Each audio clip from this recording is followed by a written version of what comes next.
जी कही तोरी दर्शन से गुरुवर, नगरी में आई बाहर गुरुवर, नगरी में छाई बाहर गुरुवर। तन मन में था कैसायों का डेरा, तन मन में था कैसायों का डेरा, जब से हुआ गुरुवर दर्शन तेरा। काया निखर गई आत्म संभल गई, काया निखर गई आत्म संभल गई, झूठा सा लागे संसार गुरुवर। हो गुरुवर साची कही तोरी दर्शन से गुरुवर, साची कही तोरी दर्शन से गुरुवर, नगरी में आई बाहर गुरुवर, नगरी में आई बाहर गुरुवर।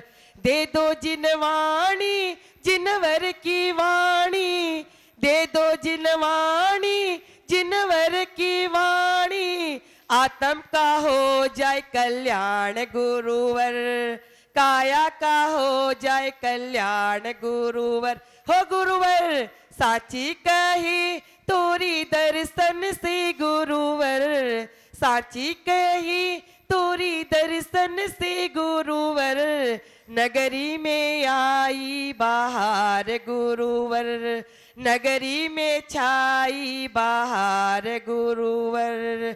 जय बोलो 108 अटजी सागर जी महाराज की जय। नमोस्तु महाराज।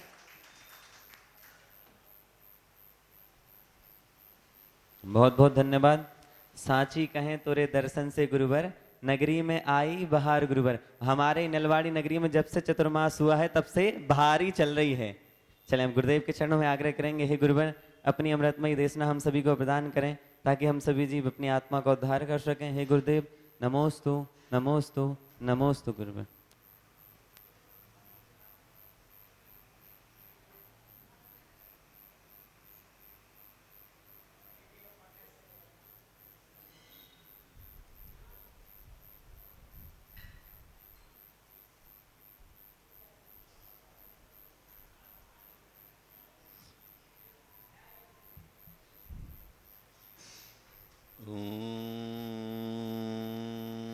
नमः सिद्धेभ्यः।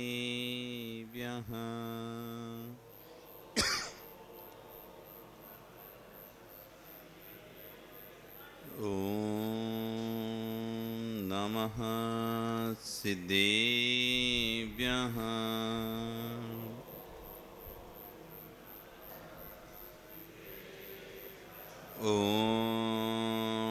नमः सिद्धेभ्यः।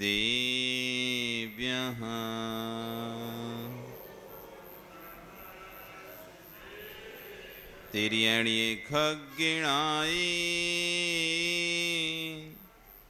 रुतारी मोय सिर सिर निविहो, आयरी राऊ पसियो परवादिन्यो बवीजी लोए। नमो अरियंताणम नमो सिद्धाणम नमो आयरियाणम नमो अच्छायाणम नमो लोए सव्यसाहुणम।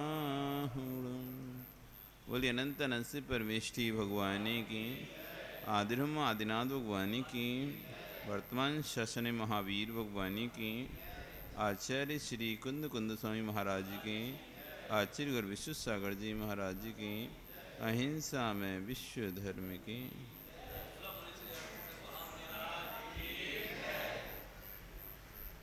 बंधु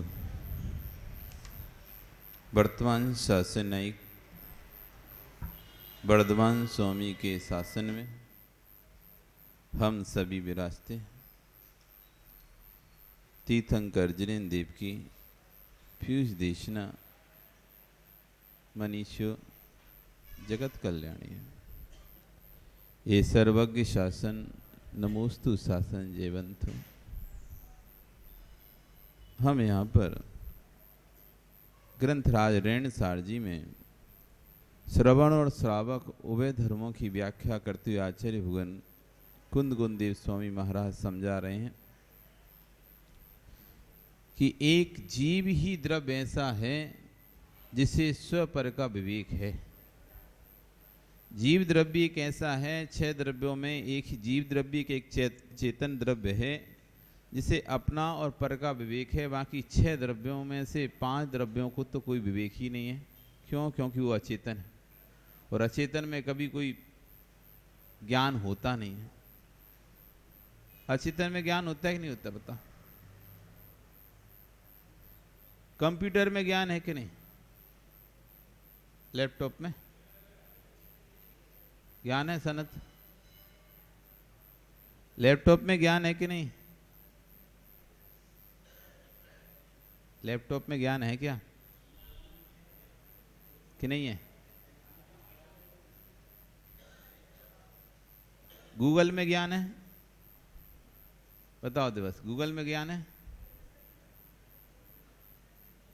गूगल समझते हो ना? गूगल तो जानते हो ना? उसमें ज्ञान है कि नहीं? ओ छोटे बता, गूगल चलाया? देखा गूगल में उसमें क्या रहता है? बोल बोल, क्या रहता है उसके अंदर? यूट्यूब चलाया? मोबाइल चलाया? मोबाइल में क्या क्या चलाते हो? यूट्यूब खोलते हो क्या? नहीं खोलते। डोरेमोन देखते हो? सिंचन क्या देखते हो? चंदन बताओ, मोबाइल में ज्ञान है कि नहीं? है क्या मोबाइल में ज्ञान? नहीं है कि है? राजू, है मोबाइल में ज्ञान? तो फिर कहां से आता है वो ज्ञान? है? नहीं, तुम्हारे ज्ञान से तो सर्च करते हो तुम, लेकिन उसमें ज्ञान है कि नहीं? इतना तो ज्ञान है उसके अंदर, तुम कभी भी कुछ चीज, कितनी वर्ष पुरानी चीज निकाल लो और वो बता देता है। कोई प्रश्न का उत्तर पूछो तो दे देता है, कोई भी शब्द का मीनिंग पूछो तो दे देता है। ज्ञान नहीं है क्या?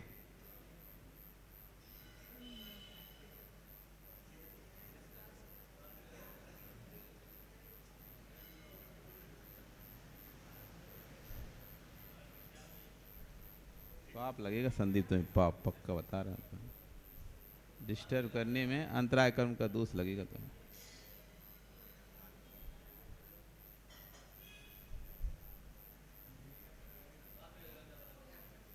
पक्का पक्का बैठ जाओ। अगर थोड़ी देर और खड़े रहे ना तो बहुत ज्यादा दोष लगेगा अंतराय कर्म। चलो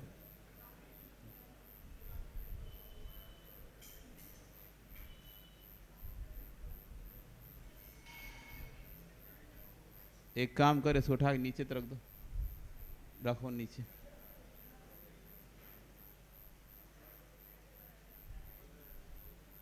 रख दो नीचे, वहीं के वहीं, बस रख दो नीचे। अब जितनी देर तुमने विघ्न डाला ना, आदिनाथ ने विघ्न डाला था, शुभ कर्म का बंद हो गया। अंजना ने 22 सेकंड के लिए विघ्न डाला था, बस 22 साल का बंद हुआ था। हाँ, कर्म ऐसा ही है, ज्ञानावरणी कर्म का बंद हो जाता है। इसलिए जो करना है पहले कर लो। जब प्रवचन चल रहा हो उस बीच में आपने हमको भी कर्म का बंद डाला और इतने सारे लोगों के बीच में कर्म का बंद डाल दिया। जो एक धारा में चल रहे थे उन सब के बीच में तुमने बाधा डाल दी। कर्म बड़ा सूक्ष्म है, ये नहीं देखा किस लिए डाल रहे हो, बाधा तो बाधा है। तो 5-6 द्रव्यों में से सिर्फ एक द्रव्य ही चेतन द्रव्य है, एक द्रव्य ही चेतन द्रव्य है, बाकी अचेतन द्रव्य है। तो अचेतन द्रव्य में ज्ञान होता है कि नहीं होता? प्रश्न ये चल रहा था सनत, बताओ, मोबाइल में ज्ञान है कि नहीं? अरे इसमें ज्ञान है क्या? ये माइक में नहीं है, समझ में आता है क्योंकि तो कुछ बोलता भी नहीं है। लेकिन मोबाइल में तो सब कुछ मिलता है ना, तो उसमें तो ज्ञान होगा ना। नहीं है ज्ञान उसमें, क्यों? हेतु तो हेतु, क्यों नहीं है ज्ञान उसके अंदर? तर्क से बताओ क्यों ज्ञान नहीं उसमें अंदर? जबकि देखा तो जाता है मोबाइल से, हर चीज तो ढूंढ लेते हो आप। कौन सी ऐसी चीज है जो आपको नहीं मिलती?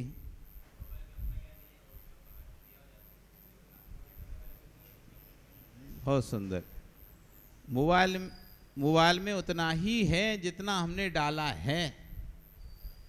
जो डाला है उतना ही है, उसमें हे उपाधि का विवेक का ज्ञान नहीं है कि ये वस्तु बच्चों को दिखानी कि नहीं दिखानी, ये बड़ों को दिखानी कि नहीं दिखानी, ये उसमें हे उपाधि का विवेक नहीं है।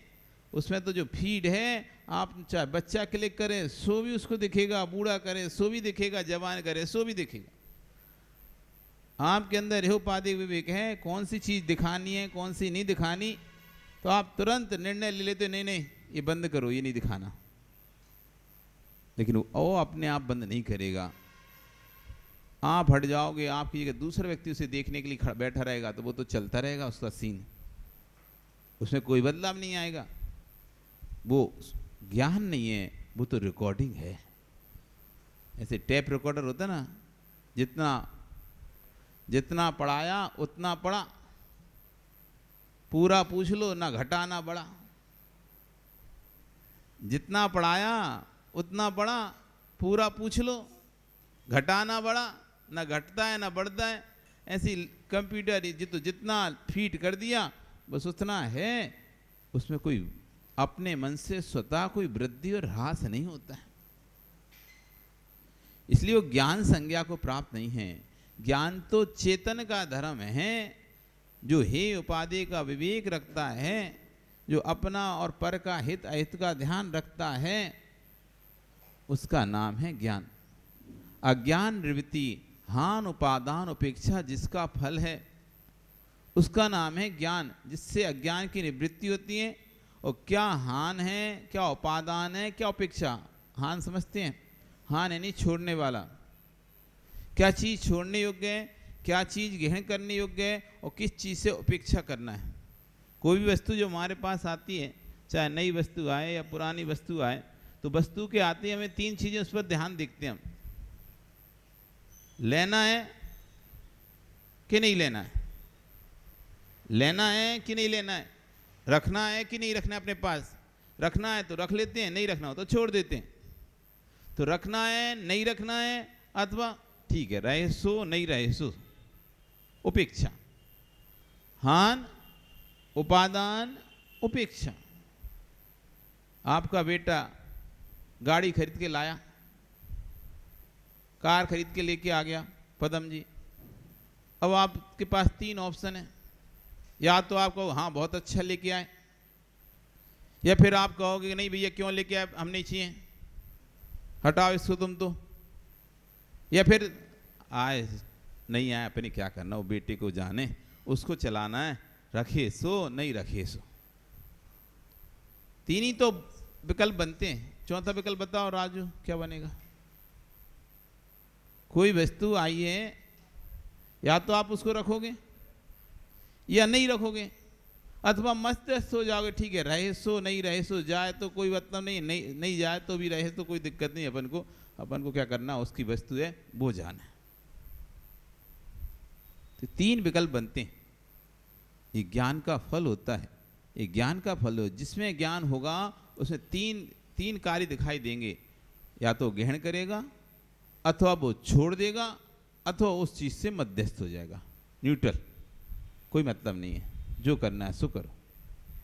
यही ज्ञान का फल है। इससे पहचान होती है इसके अंदर वस्तु के अंदर ज्ञान है, इस वस्तु के अंदर ज्ञान है। तो यहां कह रहे हैं कि एक चींटी मक्खी को खींचे। अब आप बताएं कि एक जीव के अंदर ये कैसी चीज है, हे उपाधि विवेक का ज्ञान है कि हमें क्या है, क्या उपादेय है, क्या करना चाहिए, क्या नहीं करना चाहिए, ये सिर्फ हमको ही पता है, दूसरे को उसका ज्ञान नहीं हो पाता है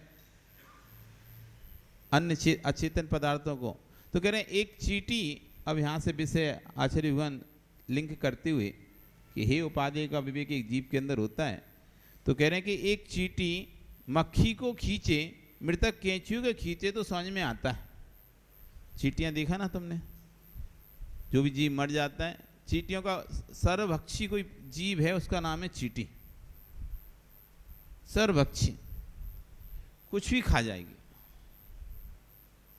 आप जो भी चीज उसे मिलेगी कोई भी नहीं छोड़ी, कोई भी जानवर हो, कोई भी आपको मल में मिल जाएगी, आपको मांस में मिल जाएगी, आपको मीठे में मिल जाएगी, आपको नमकीन में भी मिल जाएगी, आपको अनाज में भी मिल जाएगी। हर जगह उसका पहुंच है, उसकी हर जगह उसकी पहुंच है, इतनी पावर है उसके पास। कोई भी स्थान ऐसा नहीं जहां वो नहीं जा सकती।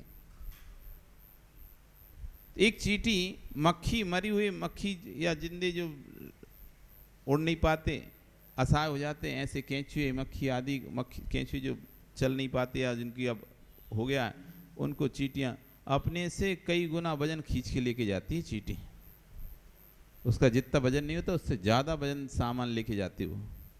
तो एक चींटी मक्खी खींचे, मृतक केंचुए को खींच, समझ में आता है क्योंकि वह असंगी है, विवेक से रहित है। वो असंगी है, उसके अंदर विवेक नहीं है।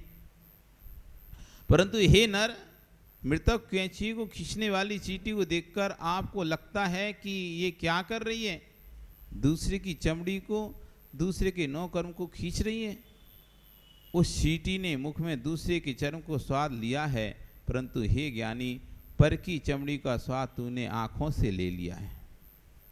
वो मुंह से स्वाद लेती है, हम आंखों से स्वाद ले रहे हैं। दूसरे का चेहरा देखकर अंदर में संतुष्टि होती ही नहीं होती। चेहरा देखकर भी संतुष्टि होती ही नहीं होती, चेहरा देखकर भी मन की इच्छाएं पूरी होती ही नहीं होती। शादी तो एक से करी, लेकिन देखा कितनों को। शादी तो एक से करी है, लेकिन देखते कितने को है। देखने से भी इच्छाएं पूर्ति होती है।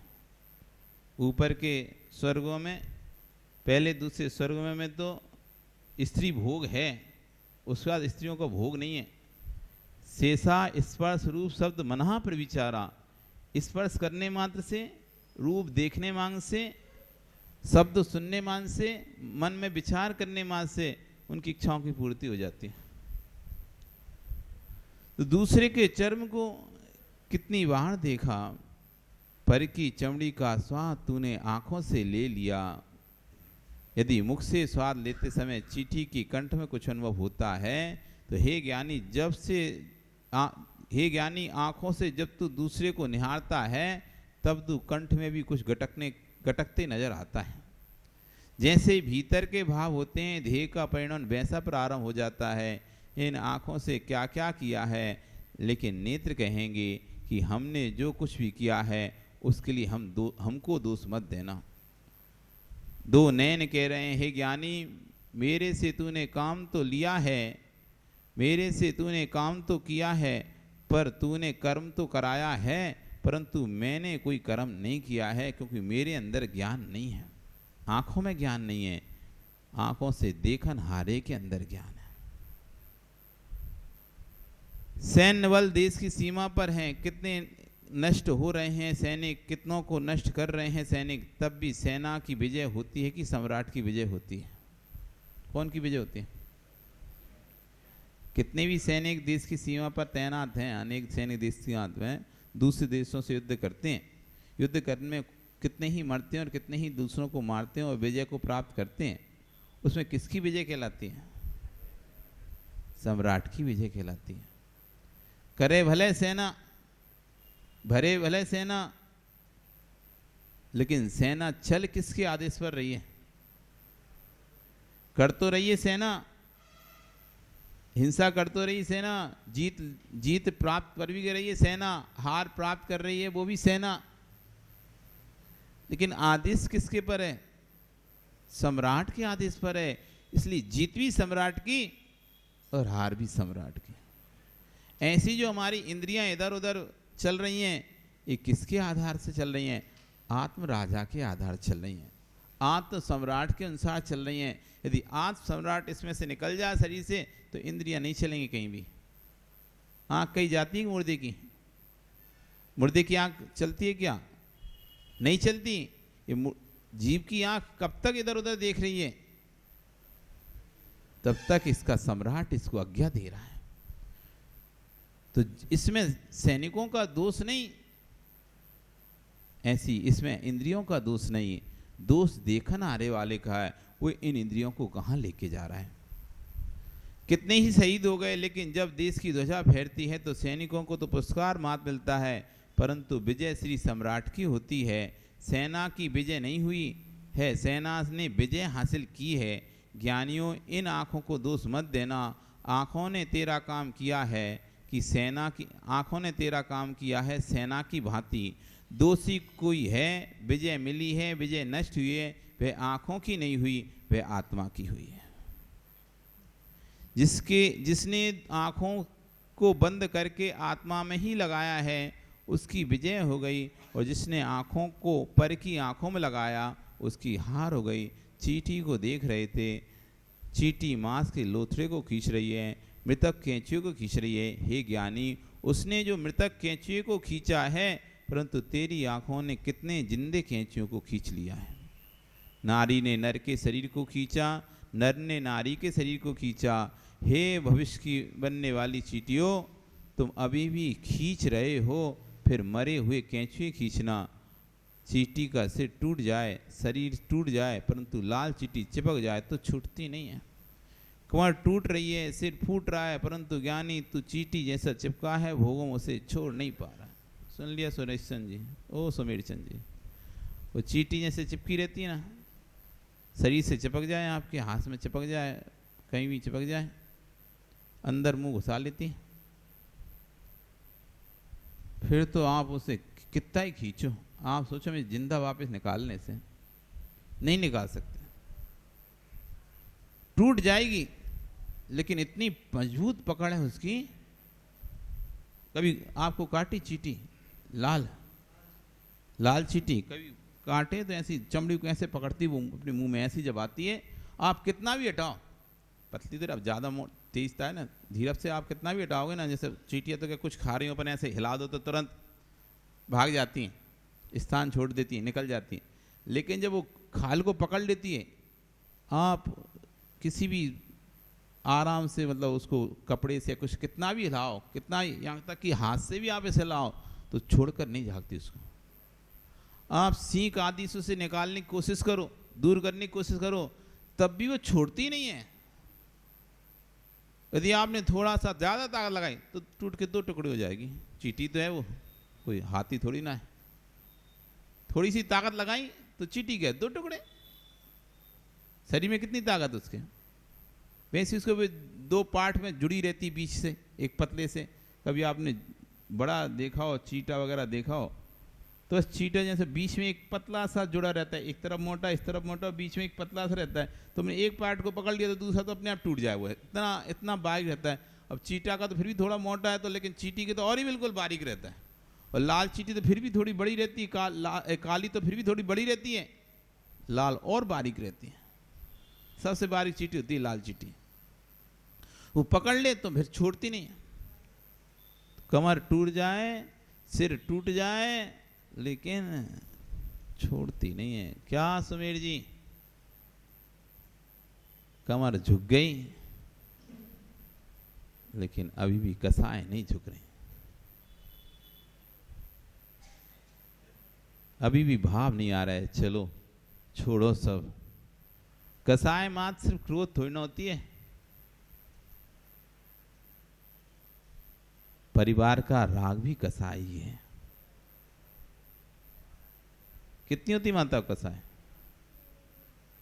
कसाय कितनी होती है? 25। उसमें आता है ना एक रति, रति कसाय। रति यानी स्नेह, परिवार से स्नेह, बच्चों से स्नेह, ये भी कसाय है। आप बस क्रोध मान माया लोभ इसको कसाय समझते हो कि गुस्सा करता है, माया करता है, मायाचारी करता है, लोभ करता है, इसलिए महाराज कह रहे कसाय हो गए। नहीं, यही सिर्फ कसाय नहीं है, ये तो मूल कसाय हैं ही, लेकिन उत्तर कसाय भी हैं 9। ये क्रोध मान माया लोभ ये तो मूल कसाय हैं ही, इसके भी 4 भेद हैं, अनंतानुबंधी, अप्रत्यख्यान, प्रत्यख्यान और संजलन, ऐसे करके 4 4 16 हो जाते हैं। लेकिन उसके बाद मूल उत्तर कसाय हैं, हास्य हंसना, हंसना कसाय है, रति स्नेह करना किसी से अधिक वो भी कसाय है, अरति द्वेष करना, किसी से द्वेष करना ये भी कसाय है, हास्य रति अरति शोक, इष्ट के वियोग हो जाने पर शोक होता है। जो भी हमारा इष्ट है जिसको मैं और वो हम शोक में वर्षों वर्षों को शोक में डूबे रहते हैं। किसी का भाई चला गया, किसी का पिता चला गया, किसी की पत्नी चली गई, किसी का पति चला गया, किसी का बेटा चला गया, तो किसी का रिश्तेदार चला गया, तो उसके शोक में वो डूबा रहता है, उभर ही नहीं पा रहा। ये कसाय है। हास्य अरति रति शोक भय डरना, डर लगना ये भी कसाय है। डरता है कोई व्यक्ति, बहुत डरता है, तो कसाय है उसकी। अब ये भी सिर्फ 4 4 प्रकार की समझ लो, इनका भी मतलब 4 4 प्रकार से मतलब अनंतानुबंधी भय अलग होगा, अप्रत्यख्यान का भय अलग होगा, प्रत्यख्यान कसाय में भय अलग होगा और संजलन कसाय में भय अलग होगा। सब में अलग अलग भय होगा, सब में अलग अलग स्नेह होगा। मिथ्या दृष्टि का स्नेह अलग होगा, सम्यक दृष्टि का स्नेह अलग होगा, वृत्ति का स्नेह अलग होगा, महावृत्ति का स्नेह अलग होगा। मिथ्या दृष्टि का राग ऐसा होगा कि मर जाएगा लेकिन छोड़ेगा नहीं उसे, कितना भी कुछ भी हो जाए लेकिन छोड़ूंगा नहीं उसको मैं, तो वो मिथ्या दृष्टि का राग है। सम्यक दृष्टि का राग 6 महीने के अंदर उसको छोड़ देता है, चाहे कितना भी राग हो उस वस्तु से राग उसका छूट जाता है, वो सम्यक दृष्टि का राग है। वृत्ति का राग 15 दिन का, कोई वस्तु से कितना भी राग हो 15 दिन के अंदर अंदर वो छूटने लगता है। महावृत्ति का राग अंतर्मुहूर्त का राग, एक अंतर्मुहूर्त तस्मिच्छामि दुखड़म, नहीं अपन इतना राग नहीं करना किससे, तस्मिच्छामि दुखड़म कह के उसको विसर्जन कर देते हैं। ये राग में भी है, रति में भी अलग अलग भेद हैं। जैसे कसाय में अलग अलग भेद है ना, क्रोध मान माया लोभ, ऐसी अनंतानुबंधी क्रोध तो उसके साथ अनंतानुबंधी ही रति होती है। अप्रत्यख्यान क्रोध तो उसके साथ अप्रत्यख्यानी रति होती है। प्रत्यख्यान क्रोध तो उसके साथ प्रत्यख्यानी रति होगी, और संजुलन क्रोध तो उसके साथ संजुलन ही है। 9 कसाय जैसी कसाय होंगी, मूल जैसी कसाय होंगी, वैसी 9 कसाय की शक्ति होगी। तो कसाय नहीं छूट रही, तो कसाय सिर्फ क्रोध मान माया लोभ नहीं है, तुम्हारा जो घर के प्रति राग है ना, ओ लालचंद जी सुनाई दे रहा है? सुनाई दे रहा है? नहीं दे रहा? अच्छा जीव है, नहीं दे रहा तब भी रोज आकर बैठता है। धन्य कपूर जी, दे रहा है सुनाई? कर लो कल्याण, ले लो आजीवन ब्रह्मचर्य व्रत।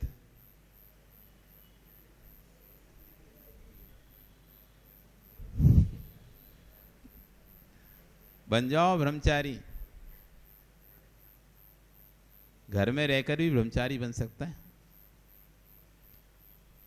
घर में रहकर भी तो जीव ब्रह्मचारी बन सकता है। कहाँ गए कमल, आए कि नहीं आए? ओ कमल जी सुनाई दे रहा है नहीं दे रहा? देता है कि नहीं सुनाई? ना आगे अब कोई ना पीछे कोई। अरे पवन जी से बोले, पवन ही नाम है ना इनका, क्या नाम तुम्हारे बगल में? पवन से बोले कि चलो, तो कहेगा अरे नहीं हमारी देवी है महाराज, उसे कैसे छोड़ के जाएं, अब बुढ़ापे में भी देवी चाहिए उसे। और कमल जी तुम्हारे पास तो कोई देवी भी नहीं है, अब तो तुम तो अब सिंगल पीस हो, तो जा सकते हो आराम से, छोड़ सकते हो। पर नहीं, राग ऐसा है कि जैसे वो चींटी का राग है, कमर टूट जाए, सिर टूट जाए, लेकिन छोड़ती नहीं है। ऐसी कमल जी को सब पता है कि अब कुछ नहीं है, बेटे अपने करने लगे हैं। आया क्या बेटा? गया? तो बेटा अपना व्यापार संभालने लगा। तुम जाते हो व्यापार पर टाइम पास करने? व्यापार से कोई मतलब नहीं है। अब व्यापार के तुम्हारे कोई निर्णय चलते नहीं है। क्यों शांतिलाल चलते हैं क्या? पर वो दिख रहा है कि मकान बन रहा है भी बहुत बड़ा, उसका तो कौन देखेगा? लेबर को तो हमको ही संभालना पड़ता है। हमारा बन गया मकान, चल रहा है महाराज। जब ये बन जाएगा तो हम मर जाएंगे। आदमी जीने के लिए नहीं बनाता, मरने के लिए मकान बना। अपने जीते जी तो रह ही नहीं पाता उसमें, क्योंकि पूरा जीवन तो बनाने में निकल जाता है। जब रहने का समय आता है सो चला जाता है, सो चला जाता है। सगे धर्म जी के कहाँ गए सुभाष जी? बन गया मकान, खिंच गई बिल्डिंग। बिल्डिंग पे बिल्डिंग ताने जाओ, लेकिन कर्म की बिल्डिंग तनी रही है, ध्यान रखना। तो कमर टूट रही है, सिर फूट रहा है, परंतु ज्ञानी तो चींटी की जैसे चिपका है भोगों में, उसे छोड़ नहीं पा रहा है। इंद्रियों को दोष मत देना, आँखों को दोष मत देना। जैसे आँखें आपके पास हैं, वैसी आँखें निर्गंतों के पास हैं। आँखों को दोष मत दो, देखनहारे से मिलो। जो देख रहा था और देखते देखते आनंद ले रहा था, उस विषयानंदी से पूछो कि पड़ोसी का भवन खड़ा हो गया, आप ज्यों के त्यों ही क्यों हो। आँखों से नहीं मिलना, देखनहारे से मिलो। ऊंचाइयाँ, गहराइयाँ और निम्नता ये दूसरे के हाथ में नहीं, मेरे स्वयं के हाथ में है। मैं कितना उत्कर्ष कर सकता हूँ ये मेरे हाथ में है। मैं जीवन का उत्कर्ष अपकर्ष पर सापेक्ष नहीं है। हमारी अपनी गहराइयाँ, अपनी ऊंचाइयाँ हमारे हाथ में। हम कितने नीचे तक जा सकते हैं ये भी हमारे पास है, हमारे हाथ में। और हम कितने ऊपर तक जा सकते हैं ये भी हमारे हाथ में। हम अपने परिणामों को कितने नीचे ले जा सकते हैं, हम अपने परिणामों में कितना अशुभ सोच सकते हैं ये हमारे हाथ में है। और हम अपने परिणामों से कितना अच्छा सोच सकते हैं ये भी हमारे हाथ में। सब हमारे हाथ में। राजू, तुम जैसे आज बैठे हो ना, ऐसे रोज बैठ जाओ तो क्या दिक्कत है? पर तुम्हें तो 7 बजे से दुकान खोलना होता है। चाहे ग्राहक आए चाहे नहीं आए, पर तुम्हारी दुकान 7 बजे खुल जाती है। अरे 8 बजे से क्या जाता है? हम जाते हैं तब तक कोई ग्राहक ही नहीं रहता तुम्हारी दुकान पे। सिर्फ एक पल्ला खुला रहता है। तो एक पल्ला 8 बजे खोल लो, रोज प्रवचन सुनो। 2 जीव हैं यहाँ पर जो हमारी डांटें सुनते रहते हैं। पूरे चतुर्मास में आज 3 महीने से ऊपर हो गए, काम भी वही करते हैं। अच्छा, हमारा कोई काम होता है तो उनसे हम बोलते हैं, 2 से ही बोलते हैं, तीसरे से किसी से नहीं बोलते हैं। 2 हैं, विजय जी ने 2 लोगों को नियुक्त करके रखा है कि महाराज कोई भी काम हो तो आप इन 2 लोगों को बोल दो आप। और दोनों लोग मुस्तैदी से, मतलब बिल्कुल सजगता से हमारा सारा कार्य करते हैं। जो भी कार्य होता है, एक तो धर्म जी पाटनी ये बैठे हुए हैं, तो खूब काम करते हैं तो डांट भी सुनने मिलती है। और एक है राजू, स्टेज वगैरह का कोई भी काम है, बैनर वगैरह कोई भी यहाँ पर जो भी आप देखते हो बनता है, बैनर है, स्टेज है, सांस्कृतिक कार्यक्रम है, अथवा प्रवचन का लाइव वगैरह कुछ भी चलना है, उसके लिए कोई भी सामग्री ज़रूरत है तो ये राजू अरेंज करता है। लाना लेना छोड़ना करना, आगे के प्रोग्राम जो भी कुछ भी है, हमको मंदिर आना है, कहाँ जाना है, तो ये पाटनी जी उसको मैनेज करके रखते हैं कैसे करना है। समाज पूरी सहयोग करती है, लेकिन मूल 2 लोगों से हम बोलते हैं कि ऐसा करना है, बाकी सब लोगों से किसी से हम बोलते नहीं हैं। तो दोनों लोग डांट भी बहुत खाते हैं हमारी हमारी डांट भी खाते हैं। कोई भी काम होता है और ये समय पे यदि इन्होंने नहीं किया तो हम पूछते हैं, क्यों भैया इसी साल करना है कि अगली साल करना है, बताओ। 2023 में ही होगा या 2024 का प्रोग्राम है आपका करने का? पर्यूषण में ही करना है कि पर्यूषण के बाद करना है?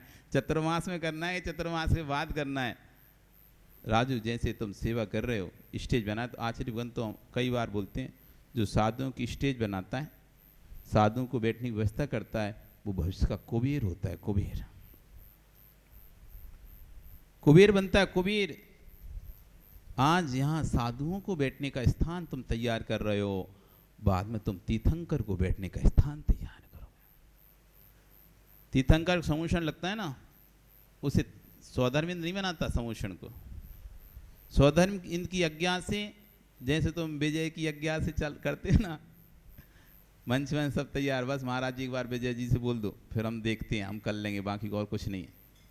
तो जैसे यहाँ पर आप तैयार करते हो, ऐसे ही स्वधर्म इनकी आज्ञा, स्वधर्म स्वयं कोई कार्य नहीं करता, स्वधर्म इनकी आज्ञा से कुबेर, धनपति कुबेर भगवान के बैठने का स्थान बनाता है, जिसके नाम है समूषण सभा। उस सभा का निर्माण धनपति कुबेर करता है, पूरी सभा वही बनाता है। स्वधर्म तो बाद में आकर उसमें बैठता है, भगवान तो बाद में आकर उस पर बैठते हैं, भगवान उसको बनाते नहीं हैं। तो जो इधर साधुओं की व्यवस्था करता है, उनको बैठने का स्थान आदि तैयार करता है, अच्छा उस स्थान पर बिठालता है, अच्छा सुंदर स्थान पर बिठालता है, तो भविष्य का कुबेर बनता है, जो बाद में भगवान का शौर्य तैयार करके उसमें भगवान को बिठाता है। इसलिए जब भी मंदिर में कोई भी कार्यक्रम हो, कभी भी कुछ बनना हो, स्टेज बनना हो, कोई भी सज्जा वगैरह, साज सज्जा का कार्यक्रम हो, कुछ भी तैयार करना हो, तो लग जाया करो कि आज हम भगवान के लिए करेंगे, आज हम गुरु के लिए करेंगे, तो कल हमारे लिए भी होगा। जैसे कोई टेबल उठा के रखना है, इस पर भगवान विराजमान होंगे, तो बहुत से लोग तो कहते हैं भैया ए उठा के रख देना, भैया ए उठा के रख देना, बस ऑर्डर चलाते हैं। और बहुत से लोग क्या होते हैं, हाँ हाँ भैया उठा के रखते हैं, खुद ही उठा के रखने लगते हैं। तो जो स्वयं अंदर से भाव आता है, अरे नहीं नहीं नहीं, भगवान को रखना है, उसके लिए व्यवस्था कर लूँ, भगवान को रखना है, उच्च शासन बना लूँ, टेबल रख लूँ, जो भी रखना है, मन में भाव आता है अंदर से, और एक बस खड़ा खड़ा देखता रहता है ऐसा। कहो भी हाँ हाँ हाँ हाँ हाँ हाँ। अभी बीच में पर्यूषण में कई लोग यहाँ खड़े रहते थे, हम उनसे बोलते थे भैया टेबल जमा लो पूजन के लिए लोगों की, तो कुछ लोग तो तुरंत दौड़कर राके चले जाते थे, देखा ना, खुद उठा उठा के ला रहे हैं, और कुछ लोग बस खड़े खड़े देख रहे हैं, हिल भी नहीं रहे, चिक भी नहीं रहे, कुछ नहीं कर रहे, सुनकर भी अनसुना कर रहे हैं। कौन उठाए टेबल दूसरों के लिए? स्वयं तो उनको पूजन नहीं करनी, दूसरों के लिए कौन उठाए? लेकिन एक ऐसा व्यक्ति, उसे पूजन नहीं करनी उस टेबल है, तब भी सब लोगों को फटाफट फटाफट लगा दे रहे, जल्दी लगा दे रहे। क्यों भैया? दूसरों को पूजन करनी है। तो जो दूसरों की व्यवस्था करता है, धर्मात्मा की व्यवस्था करता है, एक दिन धीरे धीरे जाकर तीर्थंकर की व्यवस्था करता है। ये पुण्य का बंध धीरे धीरे जुड़ता है। धन भी जुड़ा है तो धीरे धीरे जुड़ा है, एकदम नहीं जुड़ता, धीरे धीरे घड़ा भरता है। जैसे पाप का धीरे धीरे भरता है घड़ा, तो पुण्य का भी धीरे धीरे घड़ा भरता है। पाप का घड़ा धीरे धीरे, कहते हैं ना, पाप का घड़ा धीरे धीरे भरता है, तो ऐसे पुण्य का घड़ा भी धीरे धीरे बढ़ता है, ऐसे छोटे छोटे कार्यों से बढ़ता है। तो कह रहे हैं कि विषयानंदी, मेरे हाथ में उत्कर्ष करना भी मेरे हाथ में है, अपकर्ष करना भी मेरे हाथ में है। राजेश, तुम चाहो तो अपने जीवन को इतना ऊंचा बना लो कि रोज तो सारे लोग तुमको सम्मान से देखें, और तुम चाहो तो अपने जीवन को ऐसा अपकर्ष में ले जाओ कि सब लोग तुम्हें हीन दृष्टि से देखें,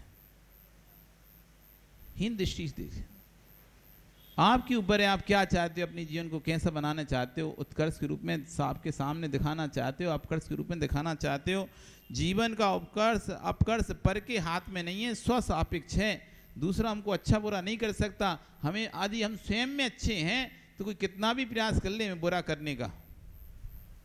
यदि हम स्वयं में अच्छे हैं धर्म जी, तो फिर कोई कितना भी प्रयास करे बुरा करने का, वो बुरा सोच सकता है, बुरा बोल सकता है, अपनी तरफ से बुरा कर सकता है, लेकिन सामने वाले का बुरा हो ये नियत नहीं है। आप किसी के बारे में बुरा बोल सकते हो, आप किसी के बारे में बुरा सोच सकते हो, और आप उसको आहत करने के लिए बुरा कर भी सकते हो अपनी तरफ से। रावण राम को आहत करने का सोच रहा था, रावण राम का आहत करने के लिए बोल रहा था, और रावण ने राम का आहत करने के लिए बाण भी छोड़े। क्या राम का हित कर पाया? रावण सोचता था उस वनवासी राम को मैं यूं चुटकियों में नष्ट कर दूंगा। अपने सैनिक भी भेजे उसने, बचनों से भी कहा, शरीर से भी सैनिक भेजे, मन में भी सोचा, और उसके ऊपर बाण भी छोड़े राम के ऊपर। क्या राम का हित कर पाया रावण? शक्तिशाली होने पर भी राम 3 खंड के अधिपति नहीं थे, रावण था 3 खंड का अधिपति। रावण था नारायण, राम नहीं थे नारायण।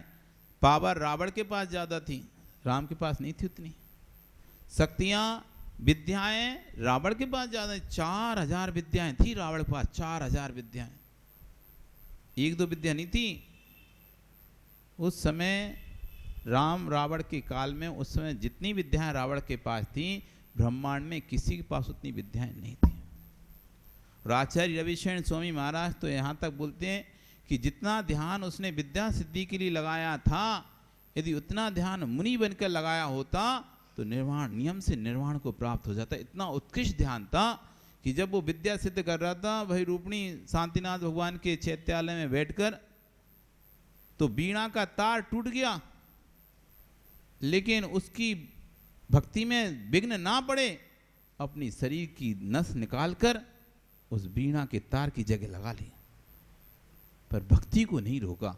आप सोचो कितनी उत्कृष्ट भक्ति होगी कि जहां की बीणा का बजाते बजाते तार टूट गया, तो तार भी ऐसे नहीं टूटता, खूब जब ज्यादा बजता है ना तब टूटता है, तो बजाते बजाते बीणा का तार टूट गया। उस बीणा के फिर अपनी भक्ति में कोई विघ्न ना आए, इसलिए अपनी हाथ की नस को खींचकर उस तार की जगह उसको तुरंत बांध दिया, और फिर वापस भक्ति चालू हो गई। तो सोचो कितनी उत्कृष्ट भक्ति रही होगी। जब रावण बहुरूपी विद्या सिद्ध कर रहा था, तो राम के खेमे में पता चला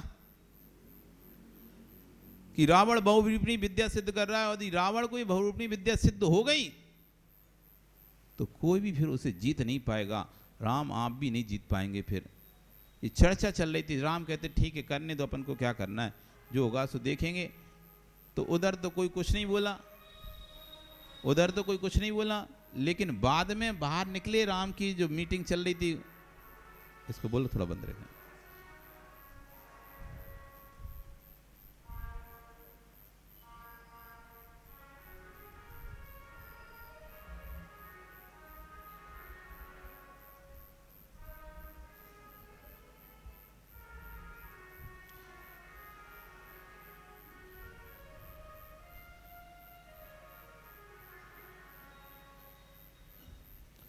राम के खेमे में नीतियां, योजनाएं बन रही थी, आगे भविष्य में कैसे युद्ध करना है, कैसे युद्ध करना है। तब किसी गुप्तचर ने आके बताया कि अष्टान का महापर्व में रावण ने 8 दिन के लिए युद्ध की विराम कर दिया है, और इन 8 दिनों में वह विशेष अर्चना करेगा भगवान की, और अर्चना करके वो बहुरूपणी विद्या सिद्ध करेगा। पहले भी गुप्तचर होते थे, एक नगर में दूसरे नगर गुप्तचर होते थे, तो इनके खेमे के गुप्तचर उनके खेमे में, और उनके खेमे के गुप्तचर इनके खेमे में रहते थे। यहाँ की खबर वहां मिलती थी, वहां की खबर यहाँ मिलती थी। तो विभीषण खड़ा होता उठकर, स्वामी यदि रावण ने बहुरूपी विद्या सिद्ध कर ली तो आप कभी भी उसको फिर जीत नहीं पाओगे। तो राम कहते हैं ठीक है, अपन को उससे कोई फर्क नहीं पड़ता, जिसका पुण्य होगा, जिसके भाग में विजय श्री योग उसको मिलेगी, करने दो, उसको धर्म ध्यान कर रहा है करने दो, अपन क्यों विकल्प करें। और इस तरह से चर्चा हुई, और राम ने कहा कि कोई अपन को कुछ नहीं करना, उनके यहाँ उसको करने दो। उसने 8 दिन धर्म ध्यान के लिए युद्ध बंद करके रखा है, तो अपन भी 8 दिन युद्ध बंद की घोषणा कर देते हैं। अब सामने वाला धर्म ध्यान कर रहा है तो उससे लड़ेंगे थोड़ी ना उस समय, तो इसलिए उस राम ने भी युद्ध बंद विराम की घोषणा कर दी। यहाँ से तो निकल गए, लेकिन बाद में दूसरे इधर लक्ष्मण तो लक्ष्मण था, उसको विभीषण की बात जच गई, कुछ तो करना चाहिए, पर राम की आज्ञा बिना कुछ कर भी नहीं सकते। तो अलग से फिर मीटिंग बैठी, जैसे आपकी होती ना, आप हमारे कमरे में आते हो, कोई मीटिंग करते हो, हम कह देते नहीं ऐसा रहने दो, फिर बाहर निकाल के फिर अपनी तिकड़मबाजी करते हो बाद में कि नहीं नहीं ऐसा तो बोल दिया, पर अपन ऐसा नहीं करना, अपने तो ऐसा ही करना है। ऐसा होता मतलब हम आपके आने मतलब ऐसा बता रहे हैं कि अपन किसी के पास जाते हैं और ये तो उपलक्षण मात्र नहीं, तुम समझो कि हम तो ऐसा करते नहीं, वहाँ ऐसा क्यों बोल रहे हैं। उपलक्षण मात्र है कि हम किसी के पास जाते हैं, कोई मीटिंग करते हैं, बैठते हैं, उसका निर्णय लेते हैं और वो निर्णय कह देता है नहीं हमें नहीं करना है, ऐसा रहने दो। लेकिन फिर हम बाहर आकर क्या करते हैं, अगर संतुष्ट नहीं होते तो फिर से एक आपस की मीटिंग करते हैं, अरे भैया उनसे मत बोलो, वो तो मानेंगे नहीं, अपन ही निर्णय ले रहे हैं। तो ऐसे ही वो लक्ष्मण, विभीषण, हनुमान, नील, अंगद, जामवंत सब बैठकर मीटिंग करने लगे। अरे राम तो मानेंगे नहीं, पक्का है, वो तो एकदम मर्यादा पुरुषोत्तम है, तो वो तो किसी तरह से विघ्न करने का सोचेंगे भी नहीं उसके कार्य में। लेकिन अपन को ध्यान तो रखना है, अपन को तो सोचना पड़ेगा, तो क्या करना चाहिए। तो विभीषण युक्ति देता है, कैसे भी करके रावण का ध्यान विचलित कर दो, बस कैसे भी करके रावण का ध्यान विचलित कर दो। यदि उसका थोड़ा सा भी ध्यान विचलित हो जाएगा तो उसे बहुरूपी विद्या सिद्ध नहीं होगी। किंचित मात्र उसका ध्यान विचलित हुआ तो उसको फिर बहुरूपी विद्या सिद्ध नहीं होगी, ये उसकी विशेषता है। तो उनके कैसे करेंगे, तो नील और अंगद दोनों खड़े हो गए, हम करेंगे, हम जाते हैं। तो दोनों उड़कर अपनी सेना को लेकर पहुंच गए। विद्याधर तो थे ही, सबको सब विद्याधर जो होते हैं उनको हवा में उड़ने की वो मिलती है विद्या, विद्याधर लोग होते हैं। राम तो भूमि गोचरी थे, लेकिन सुग्रीव आदि उनकी सेना, हनुमान आदि विद्याधर जीव थे सभी लोग। इनके पास विद्याएं रहती हैं जिससे वो आकाश मार्ग में उड़ सकते हैं और आकाश मार्ग से उड़कर कहीं भी पहुंच सकते हैं। तो सभी सेना को लेकर नील और सुग्रीव, अंगद और नील पहुंच गए वहां पर। बाली का पुत्र और सुग्रीव का पुत्र दोनों के पुत्र पहुंच गए। रावण अपनी ध्यान साधना में लीन था और उसकी ध्यान साधना डिगाने के लिए उसको गालियां देते हैं, चिल्लाते हैं उस पर, हे कायर, क्या तू बैठ गया है ऐसे बनाकर, हिम्मत है तो लड़ हमसे। लेकिन रावण तो अपनी ध्यान साधना में लीन है, सब सुनने के कानों में पड़ने के बाद भी उसे कोई भी मतलब नहीं है। उसने तो संकल्प कर दिया था, मैं 8 दिन अपने स्थान से चिरूंगा तक नहीं। 8 दिन का उपवास कर के नहीं बैठा था वो, और कई प्रकार से अपशब्द बोले, इतना अपशब्द बोले कि सामने वाले को गुस्सा आ जाए, क्रोध आ जाए, लेकिन तब भी रावण नहीं छिगा। तो फिर उन्होंने अपनी माया से क्या किया, मंदोदरी का एक माया दिखाई, जिसमें मंदोदरी के बाल खींचते हुए लेते हुए आ रहे हैं। मंदोदरी रो रही है, बचाओ स्वामी बचाओ, स्वामी बचाओ, तब भी वो नहीं डिगे। फिर उसकी माँ को दिखाया कि माँ को मार रहे हैं, पीट रहे हैं, ऐसे दृश्य दिखा रहे हैं, तब भी कुछ नहीं हुआ। पिता को मार रहे हैं, पीट रहे हैं, ऐसे अनेक दृश्य था जिन दृश्यों को देखकर सामने वाला गुस्से में या विचलित हो जाए, लेकिन तब भी रावण विचलित हुआ ही नहीं। सोचो कितनी गहन ध्यान था, कितनी कठोर साधना थी उसकी।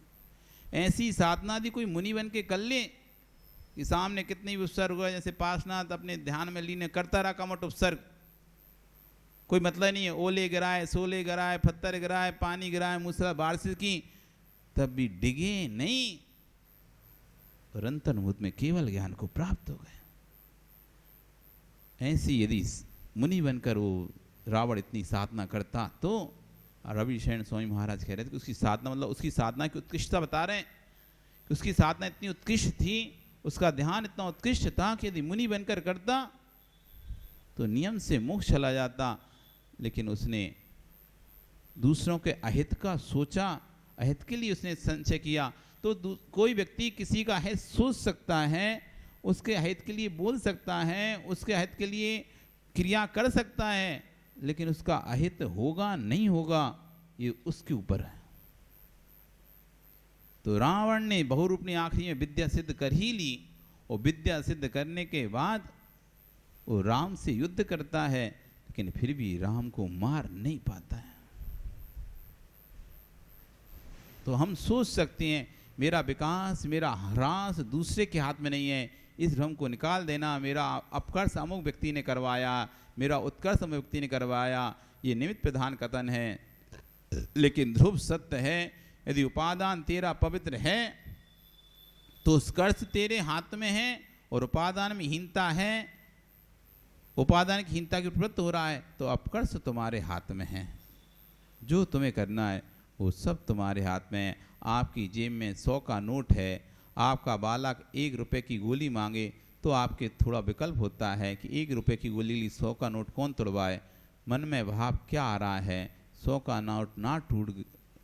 नोट टूट गया तो जल्दी समाप्त हो जाएगा। पैसा यदि फुटकर हो जाता है, चिल्लड़ हो जाती ना, तो जल्दी ख़त्म हो जाती है। यदि रखा रहे, 2000 का नोट है तो रखा रहे, ठीक है, और जैसे ही तुमने वो तोड़वाया उसे 2000 का 50-50, 100-100 में किए, फिर पता नहीं चले भी 2000 कब ख़त्म हो गए।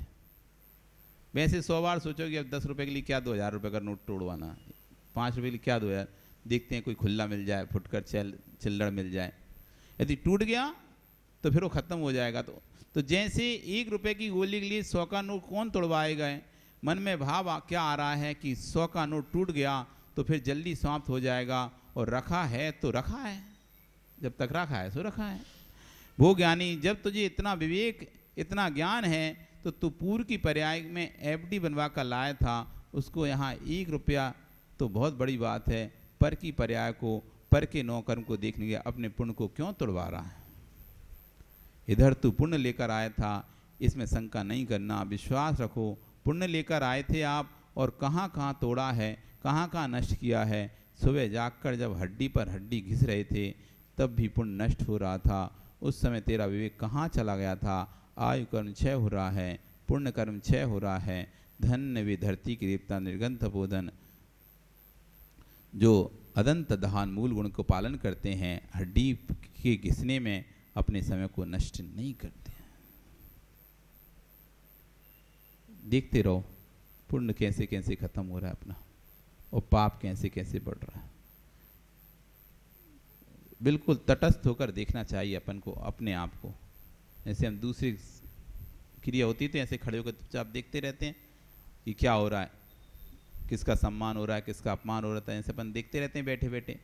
ऐसे अपने पुण्य को भी अपन को देखते रहना चाहिए बैठे बैठे कि मेरा पुण्य बढ़ रहा है कि घट रहा है, पाप बढ़ रहा है कि घट रहा है। तो जब तुम ये देखना शुरू कर दोगे तो नियम से तो समझ में आ जाएगा कि आप क्या कर रहे हो, आपका समय हो गया। कल फिर आओगे, पर्याय रही तो हम यहाँ पर फिर चर्चा करेंगे। आज यहाँ पर एक चांदी की पालकी रखी हुई है, जिनवाणी मंदिर जिसे कहा जाता है। ये संपूर्ण समाज के सहयोग से ये जिनवाणी मंदिर तैयार हुआ है और ये आ चुका है, और इसे शीघ्र ही यहाँ पर जहाँ भी इसका उचित स्थान होगा वहाँ पर जल्दी से जल्दी इसको स्थापित किया जाएगा, और इसमें जिनवाणी को रखा जाएगा। चांदी के मंदिर में चांदी की जिनवाणी, चांदी की एक जिनवाणी वो है ना, चांदी की जिनवाणी रखी जाएगी। बहुत सुंदर ये समाज के सहयोग से 30 किलो चांदी के सहयोग से ये बना है। संपूर्ण समाज का इसमें सहयोग है, किसी का किताबी कितना, लेकिन सब ने अपने अपनी सामर्थ्य इसमें सहयोग दिया। ऐसे ही मंदिर में छत में भी सब समाज ने सहयोग दिया है। 2 छत्र और बचे, 4 तो में से 2 हो गए, 2 और बचे। तो समाज के लोग आपस में मिलकर सहयोग करके सभी लोग, कोई 1 ग्राम कोई 2 ग्राम देगा तो 50 ग्राम तो जरा में इकट्ठा हो जाना, 50 ग्राम में 2 बन जाने, कोई ज़्यादा थोड़ी ना चाहिए। 50 ग्राम मिलेगा तो क्यों बन जाएंगे विजय जी, 50 ग्राम में 2 छत्र, हाँ 60 ग्राम में 2 छत्र बन जाएंगे। तो आराम से कोई 2 ग्राम भी दे, कोई 5 ग्राम भी, कोई 10 ग्राम भी दे, तो 60 ग्राम इतनी बड़ी समाज में कोई बहुत बड़ी बात नहीं है। और अभी 2 तो तैयार होने गए हैं, तो 2 और तैयार हो जाएंगे, एक साथ 4 ही लग जाएंगे। तो ऐसा भाव बनाओ कि समाज में सब लोग अपना अपना इकट्ठा करके 1-1 ग्राम 2-2 ग्राम भी देंगे, तो 60 लोग देंगे, सब लोग 1-1 ग्राम भी देंगे तो 60 ग्राम हो जाएगा। अब 60 लोग भी अपना नाम लिखा दें 1-1 ग्राम में, 1 ग्राम तो कितने का होता है? 6,000, 5-6 हज़ार कोई बहुत बड़ी राशि नहीं। यदि 1-1 ग्राम में भी नाम लिखाएं सब लोग, 60 लोग अपने नाम लिखाएं 1-1 ग्राम के, तो 60 ग्राम हो जाएगा नहीं हो जाएगा? हिसाब सही तो बोल रहे ना? हाँ, तो 60 नाम भी यदि हमारे पास आ जाते हैं 6-6 हज़ार रुपये के, तो 2 छत्र और तैयार हो जाएंगे। जो भगवान के ऊपर 4 की में से 2 की कमी बची है तो 2 भी पूरी हो जाएगी। तो इस तरह से एक सा पूरा फिर समूषण तो देखने का आनंद अद्भुत ही होगा। जब आप दर्शन करेंगे तो परिणाम भी आपके एक अलग ही होंगे कि चलो भगवान के ऊपर स्वर्ण छत्र लगा हुआ है। ये भी प्योर चांदी की है पालकी, इसमें कहीं लकड़ी वकड़ी का प्रयोग नहीं किया है ना। हाँ, पूरा चांदी का है, लकड़ी का भी कोई कहीं के प्रयोग नहीं है। बहुत सुंदर भाव। ऐसी समाज के उत्कर्ष को ये पता चलता है। आचार्य उन कहते हैं कि घर की देहरी पैर रखने पर घर का पता चल जाता है। घर की देहरी पर पैर रखते हैं तो घर का पता चल जाता है घर कैसा है, ये सामने वाला। और समाज की देहरी पर पैर रखते हैं, मंदिर की देहरी पर पैर रखते हैं तो समाज का पता चल जाता है समाज कैसी है। तो जहाँ पर भगवान को इतना अच्छा उच्च स्थान दिया जा रहा है, जहाँ पर भगवान के ऊपर छत्र लगाए जा रहे हैं, जहाँ पर जिनवाणी के लिए इतना सुंदर जिनवाणी मंदिर तैयार किया जा रहा है, तो वहाँ पता चल जाता है समाज कितनी दातार है, दान देने में आगे रहती है। ये समझ में आता है। इसलिए खूब आगे बढ़ चढ़ के हिस्सा लो हर कार्य में और अपनी लक्ष्मी चंचला लक्ष्मी का उपयोग करो। इसी मंगल भावना के साथ बोली भगवान महावीर स्वामी की जिनवाणी स्तुति। जावाणी के ज्ञान सोवाणी मस्तके नमो सदा देते हूँ दो। जिन वाणी भारती तो है जपो दिन रैन। जो तेरा शरणागहे सो पावे सुख चैन।